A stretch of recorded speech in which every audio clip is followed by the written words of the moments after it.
The China threat, and this is an audience that would know it well, is a very broad topic, spanning from an app that might be on some people's phones in the room called TikTok to Taiwan. What is the scope of the issue as you see it, and what should we be most concerned about? Big question. We'll start with you, Congressman Gallagher. Well, first of all, thank you for having me. Thanks to all of you for being part of this. I see a lot of friendly faces. I can't really see, but I think I see some friendly faces in the audience. Lots of friendly faces. And some enemies, too. I see a lot of enemies, which is good. It means I'm doing something right. I think to take your second question first, the risk, in simplest terms, from China is war, right? And we tend to discount the possibility that Xi Jinping could do something as stupid as try to take Taiwan by force, because it does look irrational from a Western perspective. But if the collapse of deterrence in Ukraine has taught us anything, it's that particularly when you're dealing with autocratic systems who just don't have robust feedback loops, they could do something that looks irrational from our perspective that we think is deterred or deterrable, and yet from their perspective of preserving the regime makes sense. And so my concern is that despite what's happening in Ukraine, despite the fact that the system is blinking red across the world, despite the erosion of the conventional balance of power, particularly in the Indo-Pacific, we still have not fielded a deterrence by denial posture that makes absolutely no sense. And if you look at what just happened in Jordan, right? This is something that should have been obvious to anybody that watched the Iranian attack on the Saudi oil facility a few years ago, the Abqaiq oil facility. The Army can't do its one JROC, its one joint function, which is defense for our expeditionary bases against missiles and drones like this. We're on the wrong side of the cost curve. Look at all the SM-6s we've expended in the Red Sea right now. We haven't moved to maximum production rates of long-range precision fire. So beyond all the talk about decoupling and ideological warfare and TikTok, if we don't get the hard power side of the equation right, we may stumble into war on someone else's terms, and it's going to be horrific. It will make the current crises in the Middle East and Ukraine look like child's play in comparison. Other than that, I'm an optimist. Congressman Auchincloss, I'd love to hear your take on it. Yeah, I appreciate the chance to be here, and it's good to be here with the chairman of the China Select Committee. I think America is going to outcompete China. I think we're going to win this contest if we want to. And those are the four words that I spend a lot of time thinking about. If we want to. Because the competition between America and China is a competition of worldviews. China views individuals as pawns of the state. The United States was founded upon the timeless ideal that individuals have inherent worth and value. And those are mutually inconsistent ways of approaching governance, of approaching economics, of approaching diplomacy and great power competition. And we must win. And we can, if we want to. And the reason I am concerned about if we want to is that we are seeing increasing antibodies against the free and open society upon which the United States is premised. We're seeing on the right this blood and soil nationalism, obviously articulated by Donald Trump, that is fundamentally about closing America off. And we see on the hard left a rejection of Western society and what it represents from the Enlightenment onwards. And both of those are wrong. There is much for us to be proud of in what Western society has produced, and much of it has been crystallized in the US form of government, and we should fight for it. But we should also fight for it not as a blood and soil idea, but as the American creed, that every individual, regardless of the circumstances of their birth, should be free to pursue their aspirations in life. Yeah. So one thing from the outside looking in, it seems like there is bipartisan support, agreement around how important this issue is. I'm sure there's some sparring internally. It would be great to understand where you two are in alignment, where there's consensus on the committee, and then what are the major points of disagreement? Yeah. We're laughing because this morning there's a little bit of fisticuffs on the committee. I heard. I'll let the chairman start, though. It's all good. Well, I do think it gets to maybe something we are trying to do our committee's work amidst what is a very fractious political environment, right? And I have yet to meet sort of the person who's enthusiastic about this Trump v. Biden rematch. And so there is a big black hole that is the 2024 election sucking everything into its wake. And that is a challenge. It's a challenge to get anything done in Congress on a good day. I do think, and the last year of our committee's work proves this, that there is broad agreement that on the nature of the threat, that we must do something about it, that we're not attacking it with a sense of urgency. When it comes to, I think, the sort of military aspect of the competition, I actually think there's more agreement than disagreement.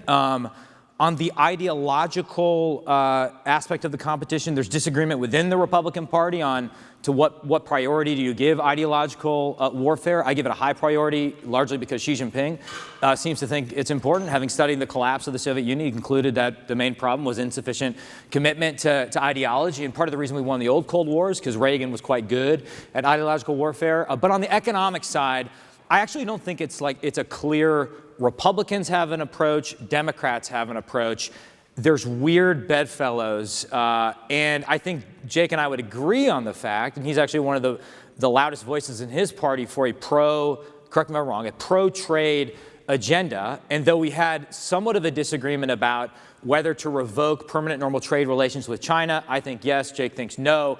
I think we agree on the idea that as we adopt a more competitive economic relationship with China economically, we need to be intensifying our economic and technological partnerships with the rest of the world and assume some intelligent risks. And I do think the absence of a trade agenda is a huge grand strategic gap for both parties right now, if that makes sense. Just one, I think the primary point of disagreement sometimes is on the relative prioritization of climate change in the relationship with China, as well as the prospect of engagement with the CCP at the highest levels, what that might yield. I'm more skeptical of that than some of my Democratic friends. I agree that it's not always Democrat versus Republican where there's disagreements, and I think the sort of productive dissent that I try to add into the committee is we spend a lot of time focusing on competition with China that can be zero-sum. It's about export controls. It is about restrictions on licensing. It is about tariffs, obviously. It is about playing keep away with intellectual property. And there is a place for that, and it's important. But ultimately, I think in the Sino-American competition, 90% of the questions that matter are about America, not about China. China's got 1.4 billion people. They are a highly motivated, well-educated workforce. They're going to create a bunch of impressive stuff. And the questions that I find most impactful for our future are about, are we investing in basic research and development? Are we trying to attract high-skilled and, frankly, low-skilled immigration to the U.S. economy, which keeps us dynamic? Do we have rule of law and contract enforcement? Are we investing in quality infrastructure, like the boring stuff that we should be focused on before Washington gets distracted by, like, quantum strategy? And my contention is here in Washington, we're not doing a good enough job on the boring stuff. We should take care of that. We should be asking ourselves, hey, in the latest PISA tests, Program for International Student Assessment, American 15-year-olds went backwards on math scores. That is what should be animating us, because if American 15-year-olds can't do math, we're not out-competing anybody. I don't care what our semiconductor strategy is. Yeah. Well, speaking of semiconductor strategy, I mean, that is one thing that is top of mind for this audience, for our founders, chip production.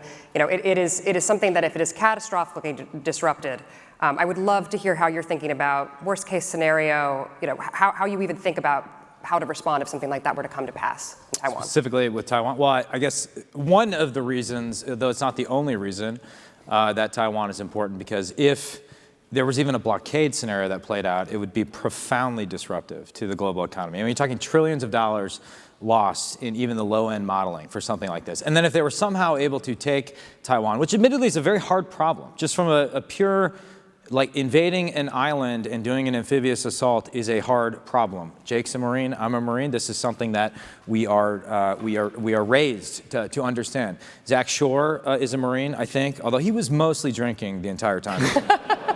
With me. We were roommates in Carlsbad. Luckily, Facebook had just started, so none of it's online, so just sneaked under the radar. Yeah.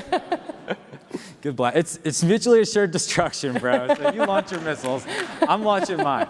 And I also think maybe the conceptual mistake we made with the CHIPS Act, and I know there's disagreement about the CHIPS Act, is that we needed, by onshoring production of semiconductors to America, it would somehow enhance deterrence. But I wonder if the opposite could be true, right? The more we onshore, the less relevant Taiwan is, and therefore the more attractive of a target is. Or just as a question of investment, would it have been better to fund a CHIPS Act in order to make an invasion impossible, if not highly unlikely? Because even if they don't establish a lodgment in an invasion, it's going to massively muck up the entire global economy. But the economic reason is not the only reason Taiwan is important. If Taiwan falls, it will make our ability to fulfill our treaty commitments with Japan and the Philippines impossible. Las Vegas rules do not apply. What happens there will not stay there. And though we've had a brutal, and this is the third reason, debate about the nature and role of democracy promotion in American foreign policy, there's something different in my mind about fending an existing vibrant democracy from an authoritarian threat that if America doesn't stand for that, I'm just not sure what we stand for. So we should also stand for Ukraine. Agree. Yeah. Let's do it. Tell your speaker. I will stand right now for you. So one thing that's also on the agenda for this week, and I know we're jumping around a lot, but you all cover such breadth on the committee, is you're holding the CCC's cyber threat to the homeland and national security hearing tomorrow. Most citizens, when they think about cyber threats until recently, they didn't think about attacks on critical infrastructure, things that could take out the power grid by nation states. What you've learned about these threats, how do you assure the American people that things are going to be all right? Or is it actually a bad scenario that we should be very concerned about as citizens? It's a legitimate threat, and we need to harden our targets. Electoral systems, public water supplies, utilities, they've made big strides in the last 5 years, and it's been a bipartisan issue under CISA and Homeland Security to make themselves harder targets. A source of good jobs for young people as well. Massachusetts has created a lot of good cybersecurity certificates around this area. But actually the sort of digital threat I'm by far the most concerned about is TikTok. We are ceding the ideological ground to our adversary to inculcate the next generation of Americans into a worldview that is really, I think, antithetical to a lot of what we stand for. And the chairman has been articulate about this in the Free Press, which I read your essay on that. Oh, wow. Thank you. We have, I think I read all your stuff, too. I think we've got to force the sale. I just don't think we would never have allowed CBS, ABC, NBC to be owned by the Soviet Union in the 1960s. Yeah. And that is, I think, if anything, understating the degree of influence that we are ceding right now. And that's not a speech issue. You can post whatever you want. It's a question of reach. Just because we honor and respect the First Amendment does not mean that we have to allow our biggest adversary to control in a black box an algorithm that influences hundreds of millions of people. That is not free speech. That is the control over reach. Yeah. Go ahead. I just want to foot stomp that and say, yes, there's a concern with TikTok that it can track your location and your browser history. That's a huge problem for Zach in particular. But that's not the primary threat, and Jake, I think, said it well. I mean, to allow a company that is owned by ByteDance, which is beholden to the Chinese Communist Party, to be the dominant news platform for the next generation of Americans, I think borders on national suicide. And by the way, if you are invested in ByteDance, I would assume you want TikTok to go public in America. That's not going to happen under the current ownership structure. So it is in your interest for there to be a complete separation where none of the plumbing is connected and an American company controls TikTok US and Douyin does Douyin things and there's control of the algorithm. So, and just one final note on cyber, I do think, having chaired the Cyberspace Solarium Commission, beyond all the fancy things we can do, like giving CISA the ability to do threat hunting on .gov networks, I think it all just comes down to human beings, right? Our biggest threats are human threats, a contractor doing something they shouldn't do, and our successes will be a function of our ability to get the best and the brightest in cyber to work with DoD and the federal government. Yeah. Now, speaking of TikTok, I mean, many are concerned about the way that the tech community engaged with China in previous decades, how it engages now. What are your thoughts about the right way that technologists, that companies should be engaging with China on a host of issues? Listen, I don't think anyone expects, Andreessen or some tech company to be the State Department. But, I mean, if social justice or ESG is a big deal for you and your employees, I just would ask you to recognize that there's no worse ESG actor and no greater offender of social justice issues than the Chinese Communist Party. They suck on the E, the S, and they really suck on the G. The G stands for anything. It should stand for genocide. So speak up. We're asking American companies to act like American companies. I mean, listen, Jake mentioned an issue that I think you'd think there's no agreement on, immigration. And listen, immigration politics, speaking of things that suck, they really suck. But I wonder if our framework is actually the same, right? Like make it difficult, if not impossible, for people to come here illegally. But when it comes to legal immigration, modernize the system where it could scale up or down depending on the needs of our economy. And then when it comes to high skilled immigration, and you want all these smart people, like we should actively be on a recruiting mission around the world to scoop up the best and the brightest. Well, guys, don't applaud that from him, because I'm gonna throw a red flag on that play, because we do have a Republican talking about immigration reform when things are going so well. You get Speaker Johnson. I mean, you get Speaker Johnson and Mitch McConnell saying the quiet part out loud here, which is that they'd rather campaign on immigration than govern on it. And that's not you, Mike, saying that, but at a certain point, the Republican Party is going to own the fact that for 20 years they've been telling the American people that immigration is broken. We have, in good faith, a bill to start fixing it, and the Speaker has said it's dead on arrival. Do we have the bill? I'm actually not, this isn't like a rebuttal. People keep asking me about the deal. I just don't know what the deal is. I haven't seen it. I was on Fox News on Saturday, and as far as Fox News is concerned, it is anathema. Yeah. And it's because they're cherry picking the numbers. Fox News says we can't vote on it. You've got Senator McConnell killing it. You've got Speaker Johnson killing it. Damn you, Lachlan Murdoch. We have overlap on the policy, but on the politics, I do feel like one side is serious about it and the other side has not been as serious about it. Yeah. Well, moving to a more hopeful note, 10 years ago, 10 years ago, when I first moved to Silicon Valley, no one was talking about China. I would actually say even 5 years ago, no one was talking about China. I would love to hear from your perspective. We have a number of great founders where that is the focal point of their business now. It is top of mind for engineers and for founders in Silicon Valley. How have you experienced that shift with Silicon Valley, and do you think it's making real progress in the eyes of what you're building towards as well? I might actually put that question back on you. I mean, you're the one running the American Dynamism portfolio, and I would imagine that the specter of China has galvanized some of the entrepreneurs that you work with to want to work with the United States government, which is not a particularly fun customer to have to deal with, but they've said, if we're serious about being in the 21st century what we became in the 20th century, the guarantor of the Pax Americana and the shining light, we have to do housing, we have to do military, we got to do utilities, we got to do energy, all the stuff that I think in the first boom out of Silicon Valley was really overlooked. Mm-hmm. So I think that's inspiring, and I would just encourage everyone here to keep pushing the U.S. government to be a better customer. And I say this all the time to the Department of Defense. We do not need the Department of Defense to be a venture capitalist. We don't need it to be an equities investor. We need the Department of Defense to be a good, reliable, expeditious customer. And until they get that right, I don't think we're going to fully realize the possibilities of your portfolio. Yeah, I'll just quickly. Here, I'm actually cautiously optimistic here, and it's not just because we now have. I've always wanted to do like a time-lapse photo of the banner of sponsors at the Reagan National Defense Forum, and I actually think it tells like a good story about new and interesting companies who want to work with DoD, definitely, or at least want to hang out with me for 2 days at Reagan. We've had outspoken voices, obviously, who I think are great, like Dr. Carpet Palantir, like Palmer Luckey.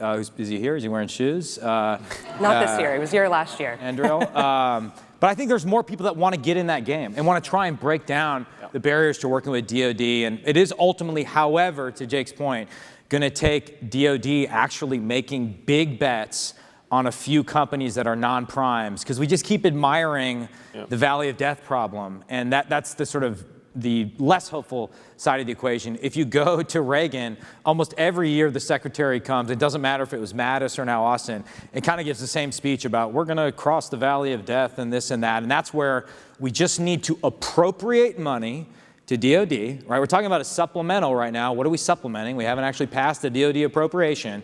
And then we have to force DoD to make big bets on things. And then we in Congress have to make sure that if some of those bets don't work out, which they all won't, that we won't just rake them over the coals. We need to celebrate original mistakes while vilifying and demonizing making the same mistakes over and over again. So this is a question. Yep. This is a question that's going to allow our audience to dream. But if there were a President Auchincloss or a President Gallagher, how would that administration address the relationship with China and technology differently? Would it be different? What would you do tactically? Well, Jake and I are here today to announce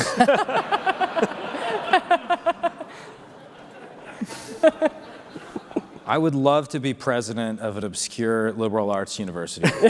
Actually, the politics of that would be It would be brutal. Yeah, no, you wouldn't. Yeah, well, you want to tackle that first? Yeah. If I were president, how would I tackle the U.S.-China technological relationship? Yeah, is there something tactical you would do on day one? So, and this is, I think, a point of, I think, of genuine, maybe intellectual disagreement here. Jake Sullivan has talked about a small garden with a high fence, and this idea that there are some things that we're going to protect with all measures available. I would be a little bit tougher on how he described that garden than I think the current approach is, because I worry that it becomes really an excuse for lobbying, frankly, where every industry comes and tells us how strategic they are. And ultimately, it actually makes our economy more sclerotic and less dynamic. Mm-hmm. I'm persuaded that cutting-edge semiconductors belong in that garden. I have not been persuaded of basically anything else.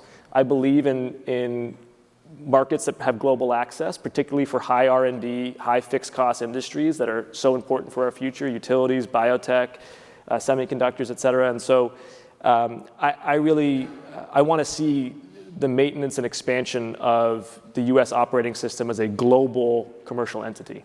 So I would, and I actually do think this is, and Jake's dissent on some of our econ recommendations was productive. I think it made the final product better, and I respect his position. I would cut off the flow of U.S. capital, both passive and active, public and private, to a greater number of sectors. I think a sector-specific set of guardrails is actually much easier to implement than the multi-list whack-a-mole we currently play right now, which is a total shambles. And so we have billions, probably hundreds of billions of dollars, American dollars that are flowing into Chinese technology and military companies that are building things like aircraft carriers, artillery shells, fighter jets, things that are designed to kill Americans in a future conflict, and I think that's perverse. I think we should close the loopholes for licensing exemptions. Like right now, Huawei is off the mat. It's coming back with SMIC semiconductors, in part because they still have access to U.S. technology, right? We're funding our own destruction. To me, it's crazy. I would tighten up our CFIUS loopholes so that people can't buy land, for example, near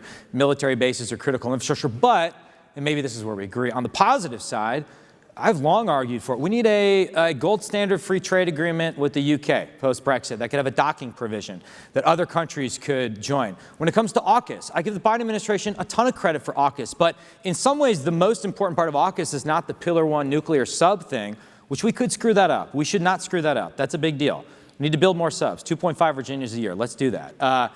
Pillar 2 on the technology side, we still have all these outdated barriers to cooperation with the Aussies and the Brits, our closest allies. Who doesn't love the Aussies and the Brits? Because of ITAR regulation, we can't share our best technology and people. That's a huge own goal. I would be for a digital trade agreement. Like we have IPEF, which is our only trade thing in Indo-PACOM, is not a real thing. And it's less of a real thing now that they've neutered IPEF, and it was neutered to start with. So I think, again, to get to the basic balance, I would adopt a more restrictive framework with respect to China and our bilateral relationship, but in return and simultaneously, I would deepen our engagement with other countries and assume some intelligent risk in the rest of the world. Yeah. So I want to end with a personal question from my 88-year-old aunt in Chicago. I sent her, a couple months ago, I sent her a video of Palmer Luckey, and she called me, very upset, said, Katie, I didn't know that I needed to be worried about China too. And I think that's something that a lot of Americans feel. The world feels like it's on fire. It feels like another thing that they have to worry about. The work you're doing, what can you tell my 88-year-old aunt and other Americans that would assuage their fears and make them feel like we're on the right course on the China threat? Well, don't be sending your grandma Palmer Luckey. I really shouldn't have. I regret it. I should. 88-year-old aunt. But yeah, I shouldn't have done it. I should have done it. I'm sure Palmer sends his grandma videos. I'll give you a hopeful story that happened this week in my district. And I think it gets to sort of the generational, she's part of the greatest generation. The boomers screwed it up. They continue to screw it up. There should be no boomers allowed to run for president ever. Although Biden's not a boomer. He's so old, he's not a boomer. Silent. He's a member of the greatest generation, or the silent generation. Silent generation, Yeah. yep. He's older than the People's Republic of China, if you can believe it. True. Fact check me. Fact check. Okay, so we had an event in my district like 6 years ago. I was a new member of Congress. We dedicated this fitness trail that an Army general who passed away unexpectedly. His widow raised the money. It was a beautiful thing. This girl came up to me. She was in 8th grade at the time, raised by her grandparents, Shawano, Wisconsin, rural area. And she's like, you know what? This event has so inspired me. And General Cohn's example inspired me. Like, I want to go to a service academy one day. Well, on Wednesday of this week, I'm going to get a little choked up. I'm not. I got to tell this young lady that she got an appointment to the United States Naval Academy. Just like incredible, young American, like, man, it's awesome. So there's still humans like that in America, patriots. Yeah, he stole my answer. I would tell her to join me on my phone calls, telling young people they got appointed to the service academies. You read those resumes, you look at their achievements, and then you talk to them about why they want to serve, and it is restorative for your sense of optimism. And to tell her to come knock doors with me in my district, and you find, talking to the average American, there's a deep reservoir of common sense and decency that in aggregate gives me great hope that America is a land of possibilities, and don't bet against us. Yeah. Congressman Auchincloss, Gallagher, this was a lot of fun. Well said. Yeah.